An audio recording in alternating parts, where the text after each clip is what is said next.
نحمدہ و نصلی علی رسولہ الکریم اما بعد.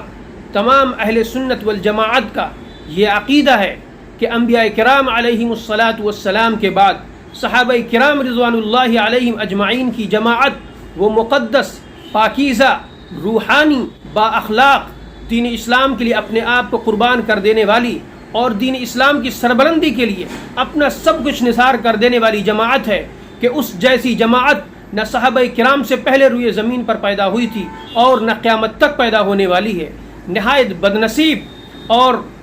بے نصیب ہے وہ شخص جو صحابہ کرام رضوان اللہ علیہم اجمعین میں سے کسی صحابی کو اپنی تنقید کا نشانہ بنائے، اس پر زبان تان دراز کرے.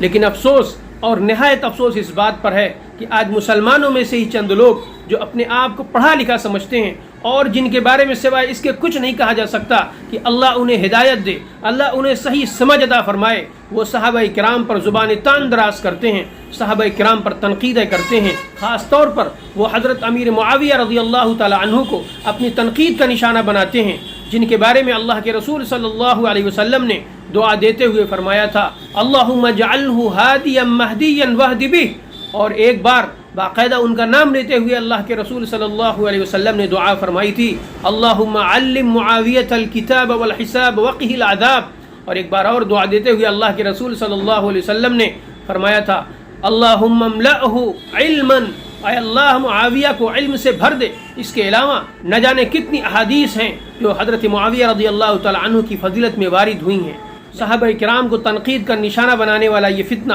ختم ہونے کا نام نہیں لے رہا ہے اور نادانی کی وجہ سے کچھ پڑھے لکھے لوگ بھی اس میں شامل ہو رہے ہیں. اس فتنے کی سرکوبی کے لیے جہاں بہت سارے وسائل درکار ہیں وہیں پر ایک مؤثر ذریعہ مسجد کے ممبر ہیں.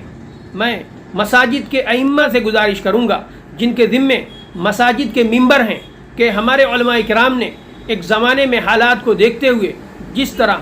خلفائے راشدین رضوان اللہ علیہم اجمعین اور حضرات حسنین رضوان اللہ علیہم اجمعین اور حضرت حمزہ اور حضرت عباس رضوان اللہ علیہم اجمعین کا تذکرہ کرنا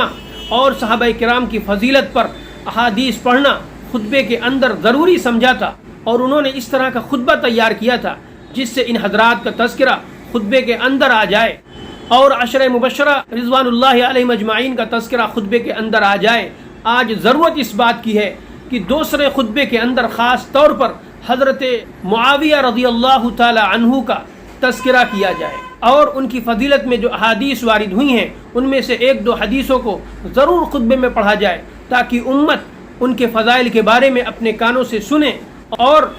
اللہ تبارک و تعالی نے ان کو جو مقام عطا فرمایا ہے اس سے امت آگاہ ہو سکے، اس سے امت باخبر ہو سکے.